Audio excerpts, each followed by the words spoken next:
It is 16th century France, and a mother leans closer to the fire, telling her children a tale. Listen to me close, children. Cats are the spawn of Satan, the flames illuminating her grave expression. When you walk at night, do not let a cat cross your path, for whether it be black or white, it is surely a witch on an errand of the evil one. No doubt Satan himself or his imps will follow close behind. For even the high theologians, the learned doctors and lawyers have written that witches turn into, or appear to transform into, depending on the text, the lithe and furtive form of cats in order to work their wickedness. So if one were to cross you and you struck it with a foot or a club, surely some woman in the village shall have a bruised rib or a broken arm the next morn. And be wary of them, especially at Mardi Gras, where these demonic, secretive creatures spirit away into the night, gathering in high moonlit places to join their master Satan, who in the form of an enormous tomcat leads an unholy Sabbath where they dance on two legs, tear at each other with claws, sing in high mewling voices, and copulate in massive orgies.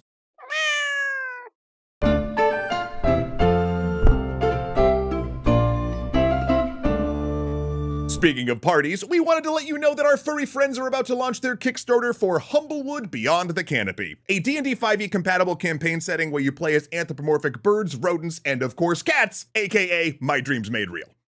When the Romans adopted the domestic cat from the Egyptians and spread them into Europe, they came pre-packaged with a mythical reputation. For after the cat-headed goddess Bastet was folded into worship of Isis, goddess of magic among other things, an association formed between cats and the magical. Though the difference now was, while in Egypt this association made cats objects of reverence, respect, and even worship, in Europe it was the exact opposite. Actually, mentioning that is a good reminder for me to tell all of you extra historians out there that today we're going to be discussing some pretty gnarly cruelty towards our feline friends. So instead of depicting it outright, Zoe here has prepared these handy cardboard props and ragdolls to use in the more gruesome moments of our tale. Still, if this kind of thing makes your tummy go rumbly in the bad sort of way, viewer discretion is advised. The overall European negativity towards cats might have been due to the pre-existing feelings about cats and what they were used for. Because while cats were kept in households, especially by farmers in order to control the rodent population, they were also used in a variety of products at the time. In Anglo-Saxon England, catskin was worn by lower-class people for clothing, much like sheepskin or leather. And cat guts formed the basis of many musical string instruments, most famously, violins. You're telling me, bud, when you want food, you're already a whole orchestra. I think you're safe. So while dogs were solidly companion and work animals, cats were sort of in a weird middle space between companions, vermin, and farm animals like pigs who could be harvested for parts. And many cat behaviors that we look at positively today, heck, that the Egyptians thought were positive, Europeans of the time spun negatively. For instance, feline intelligence was interpreted as low cunning, their quiet and independence seen as suspicious and secretive, and as we mentioned in the opening of this episode, the fact that female cats in heat will mate with multiple partners echoed the orgies that witches were accused of conducting during their sabbats. Even cats' ability to communicate so effectively with humans could be cast negatively, because that could mean that they weren't really cats at all, but humans pretending to be cats. I mean, I can kind of see where they're coming from. Zoe, you're like practically a person. But where these associations could go got pretty horrifying. As we mentioned at the start, cats, especially those prowling at night, were believed to be evil animals in league with the devil. It was said that witches would turn into cats in order to do their work, and many werewolf-like stories exist of women showing injuries they'd supposedly received the night before when transformed into a feline. And this wasn't just folk belief either. Several times in the 15th century, respected academics in Italy, from doctors to lawyers to a theologian, published books not only claiming that witches turned into cats, but some of the metaphysical processes of doing so. One, more level-headed and scientific than the rest, argued that this was, of course, wrong. By the natural laws of Aristotle, they posited, one creature cannot become another. And since going against natural law would be, by definition, a miracle, and Satan cannot perform miracles, that meant that a woman could not turn into a cat. Nope. He argued the devil only used, illusion to make it seem like she turned into a cat. I mean, come on, we gotta be scientific here, everyone, okay? Keep that in mind. Cats were also believed to be familiars, or demonic servants, of witches, often with twee little names like Pyewacket or Holt. Also, the witch would supposedly feed them from a secret nipple on their bodies that might deceptively appear as a mole or freckle. Again, that's just science talking, I bet. As a sad result of this, during French witch hunts, when women were burned at the stake, their cats were often burned along with them. Cats were also maimed as a form of protection against evil by clipping their ears or cutting off tails. Some of these were used in folk medicine and magic in hopes of using these magical animals for good. It was said sucking on a severed tail could make you recover from injuries sustained during a fall, or eating fresh cat brains could turn you invisible. And in parts of Scandinavia, folk wisdom held that blankets made of cat skin could cure a variety of diseases. But it didn't stop there. Folk beliefs also held that burying a cat alive in a field kept it clear of weeds, and that putting a live cat in a house's walls would help prevent the structure from falling down.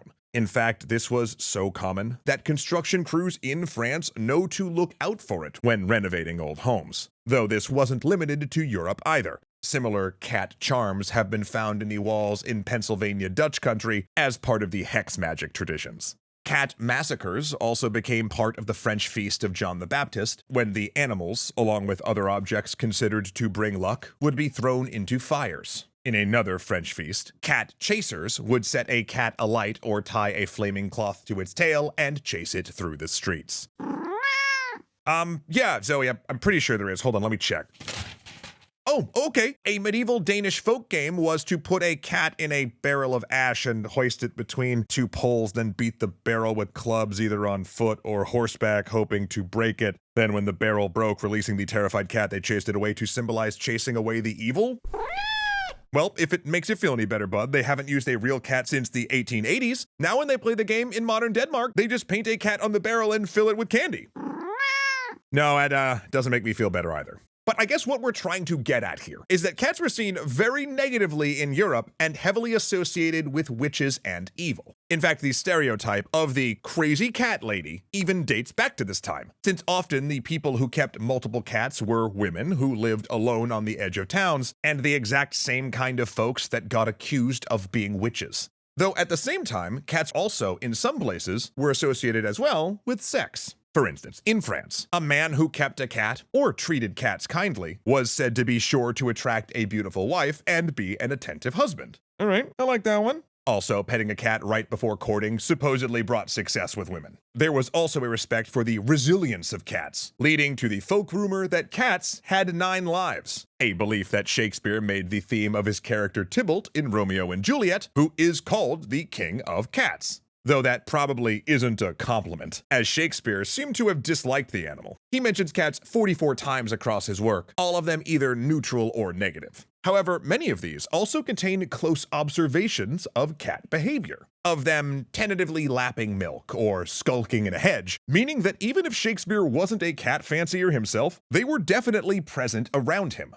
This is perhaps not surprising, since despite all the abuse they suffered, cats were still everywhere, especially around the printing industry. Yeah, apparently printers had a particular love for them, and French print shops were infamous for having crowds of cats hanging around. This fact comes to us through an odd event, the French 1730 Cat Massacre.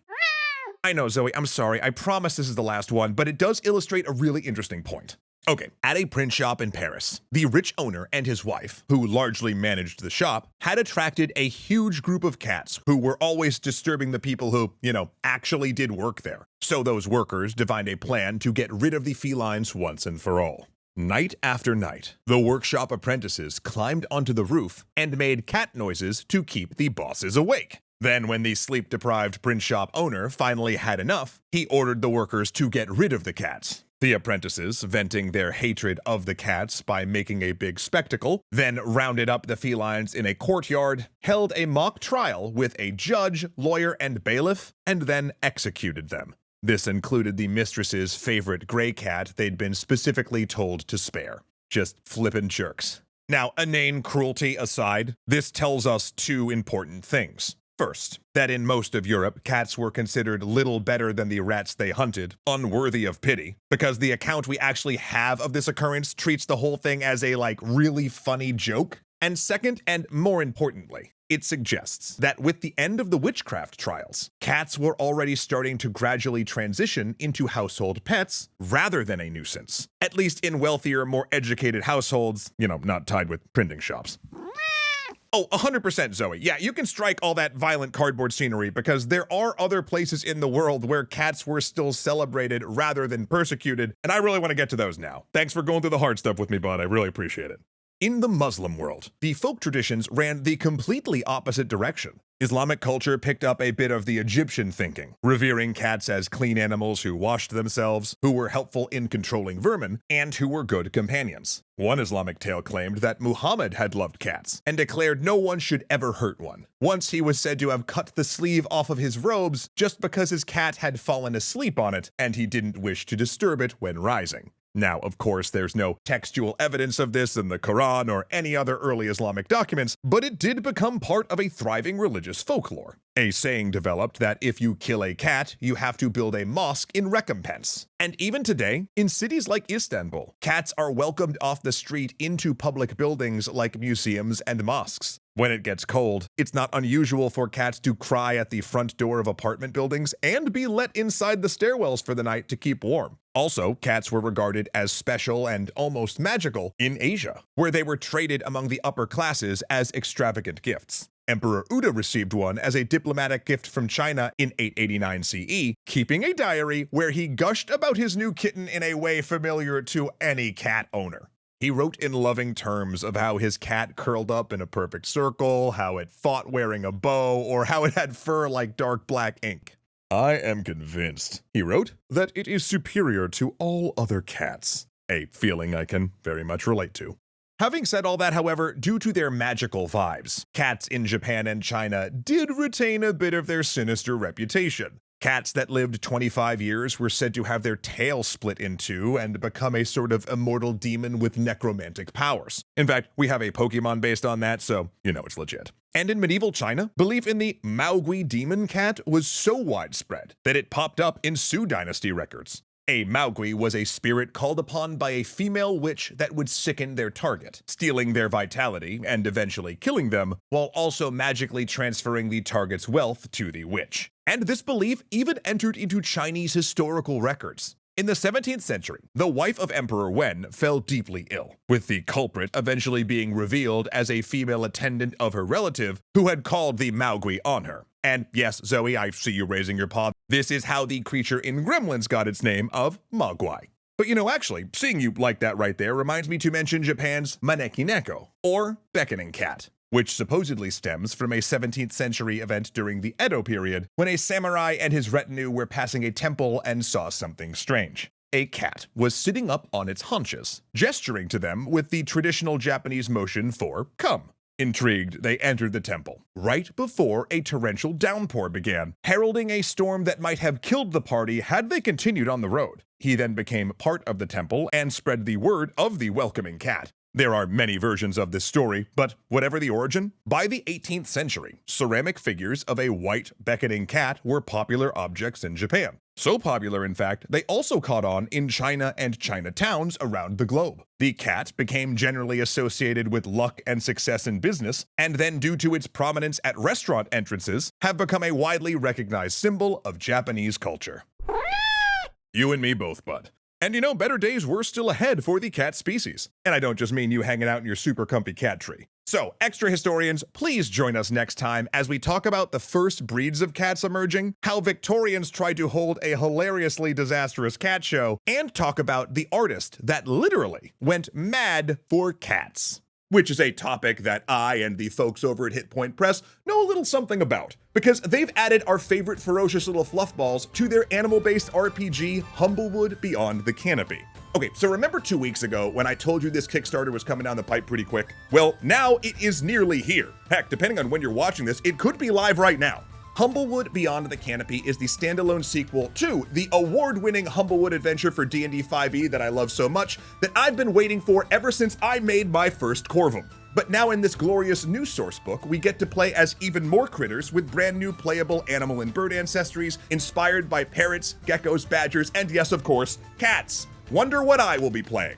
And more is kind of a theme with this book, because Beyond the Canopy takes your adventures out of the woods to explore the entire continent of Weston. From the frozen crystal expanse to the plains of Fernveld where the Gargaths roam, to the tempest-shaken Stormcrag and the verdant, overgrown Tangle Wilds. Also, this beautiful hardcover edition is just chock full of gorgeous AI-free illustrations that help to bring all of the new backgrounds, classes, subclasses, spells, magic items, and even brand new continent-spanning campaign to life. So to make sure that you lock in those early backer specials, click right here or the link in the description so you can be notified as soon as the campaign goes live. Or again, if this is past April 8th and you're watching this, the link will take you right to the Kickstarter so you can join me and thousands of other people helping to turn this project into an RPG reality. I love Humblewood. I've loved playing in it. I cannot wait to try out Beyond the Canopy for myself.